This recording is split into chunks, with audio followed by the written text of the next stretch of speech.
અમદાવાદના model road ring road પર હોળીના લાકડા વેચતા પરિવાર સાથે દબાણ વિભાગની મારામારી થઈ છે। આ સમગ્ર ઘટનામાં દબાણ ખાતાએ ઘાસના પૂળા ઉપાડી રહેતા બોલાચાલી બાદ ઘર્ષણ થયું હતું। બંને પક્ષે રકઝક અને ઘર્ષણની વચ્ચે માંગ પર પડેલા જથ્થામાં કોઈકે આગ લગાવી દેતા નાસભાગ થઈ હતી।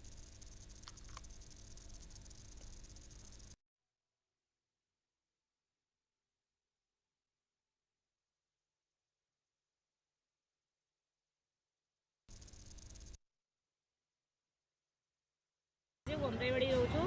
અમારા એક દિવસ હોળીનો ધંધો હોય છે। એ લોકો બોલે સવારે આ પહોંચ પાડી ગયા અને પછી કહે છે પછી બીજી ટીમ આવી, પછી હાથાભાઈ ઉપર ઉતરી ગયા અને માર્યા પછી અને પછી માછી હોળીના ધંધામાં આગ લગાવી દીધી પૂળામાં બધા જગ્યા। અને છોકરો નાનો બેસો હતો અને હાથાભાઈ કરી મારા ભાઈને મારે ને ઉપાડી લઈ ગયા અને પછી પૈસા માંગે છે ઉપર।